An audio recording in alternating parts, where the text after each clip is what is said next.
What's going on, guys? It's Chad. This year in gaming has been very, very good. I mean, it's got to be one of the best years in recent years for sure. The Game of the Year nominees and action games of the year and strategy and RPG, all that stuff, it's completely stacked. And we're not even done with the year yet. About a day and a half ago now, we ended up getting a trailer here, the final trailer for Black Myth Wukong. I've been talking about this game for a couple years at this point. I had a couple videos where I did some reactions and mentioned it quite a few times. There were some trailers and stuff, but this is the final one considering that the game is going to be out in like 10 days. It's 4K, it's almost a 5-minute long trailer where it's supposed to be showing a whole lot, lots of gameplay. There's a lot of stiff competition out there, but this game has had my attention for multiple years. For a while, we didn't know what type of game it would be overall. Some people say it's a Souls-like, devs themselves call it Souls adjacent, but realistically overall, I think the game is more akin to something like God of War, or more like Devil May Cry, Bayonetta. It's more of an action game with like a story-driven thing as opposed to like this Souls-like difficulty kind of thing. A lot of people are spreading a whole lot of information around about like what type of game it is overall. Mixture of a couple things, maybe some Sekiro in there. It's an action game. It has elements from all sorts of different games in there. Dodging, maybe potential parrying, abilities, but it's very linear. Anyway, let's get to it. You'll get the idea of it. From Game Science. Look how crispy this is. It's in 4K,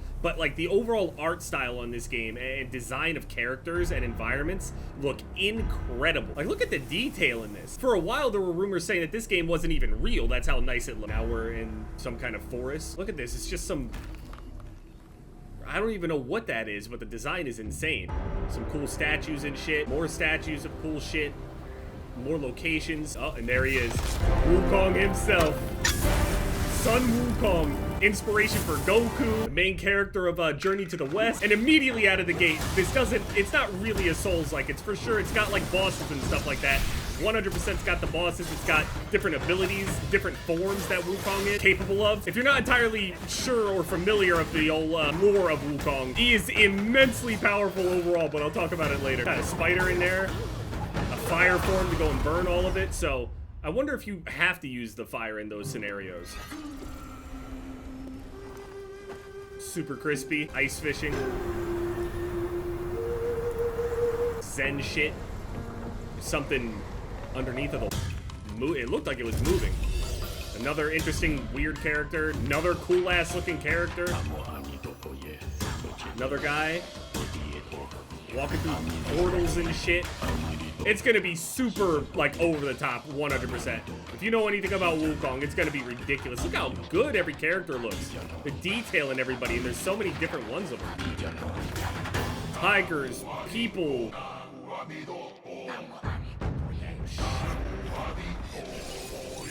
apes and weird like orcs and ogres or some shit. He's got a gourd, he's like absorbing it, and I assume they're taking their power.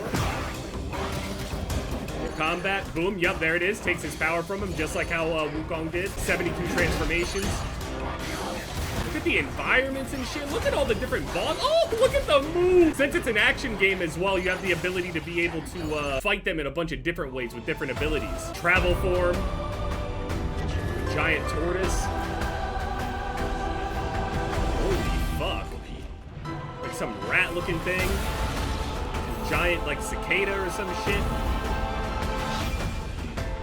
Just cool ass design. I just feel like whenever you play a game like this, it just makes you go and read into all of the actual lore of the shit, which is something I really enjoy doing. I love it. Cool character right there. Kind of reminds me of Mikola growing into a tree and shit. Golem. Bunch of spiders and shit. Some kind of centaur, giant praying mantis, another guy's trying to absorb him into the thing. And then there's like some, hold on, wait, I might know who those are. Is that the four heavenly kings or whatever it is? I swear I've seen something like that. I can't remember, was it Smite or some shit? August 20th, Confront Destiny. It's real, it's coming up. And all the reviews and stuff that people are putting out there, everything's sounding positive so far. Just over a week away. Devious natured. Hunting that guai is no simple task.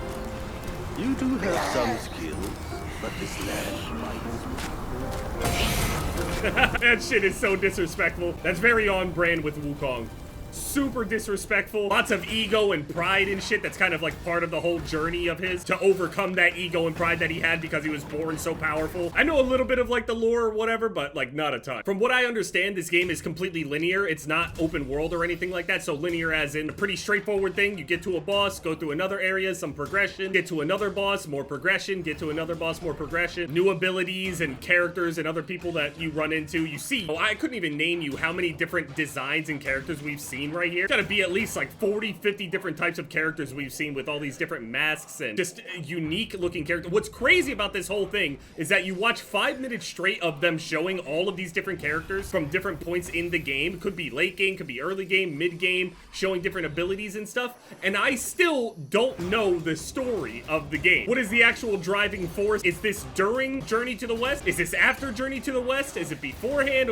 What is it? There's no difficulty option from what I understand, and there's also some stealth thing right there. He turned into a fucking plant. Just the aesthetic of this game overall is just what drives me to want to play it. It's so crispy, and also Game Science, the developers that made this game, I think they made one game before this. I can't remember the name of it. It wasn't a massive game or anything like that. The Chinese company, I think they're funded by Tencent, but they're like generally like independent. They only got like resources and stuff from Tencent. So this game is a pretty big deal overall. If this game is well received over here and people enjoy it, this game could genuinely be the start of a lot of different great games we could be getting from China. From everything I understand, it's not supposed to be an insanely difficult game. They don't pride themselves on it being difficult like a Souls-like, like you won't survive type of shit. There's no difficulty setting or anything. Just go through the game. And it's honestly a really nice change of pace after playing so many, you know, Souls games, to just have this nice linear experience. Not everything is absurdly difficult. I'm doing level 1 runs over on Elden Ring and stuff, so yeah, I'm looking forward to just playing a game that just makes you feel cool. It's got cool action sequences, shit that will be seared into my brain. I don't know how powerful you end up becoming in this whole story overall. I don't know like where everything starts and ends in terms of like you obtaining power. Can you obtain like nirvana, some crazy shit? There's like the official lore of everything, and then there's like a bunch of different adaptations and other things that people have like written and created themselves. One of the games that I think of whenever I think about wielding immense power that your character just seems ridiculous is Ashura's Wrath.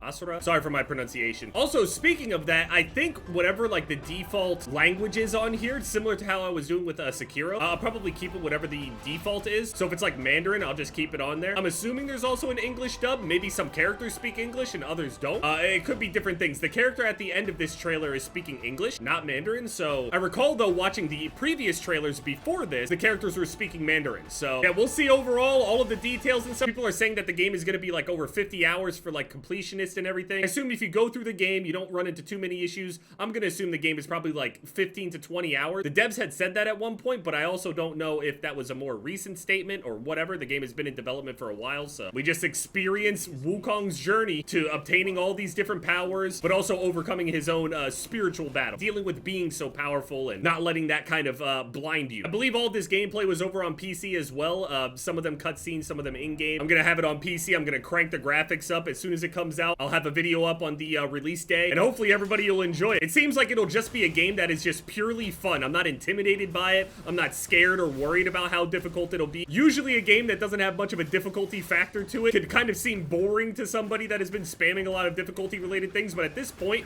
I'm ready to go and just play something that makes me feel insanely powerful and just fun to do. So yeah, just thank you guys so much for all the love and support on all the videos recently. If you didn't know anything about Black Myth Wukong, well, you do now. There's other gameplay videos out there as well past this trailer that you can look into if you're contemplating getting it or not. So yeah, just thank you guys so much for all the love and support, and yeah, it's been Jeb, guys. Later.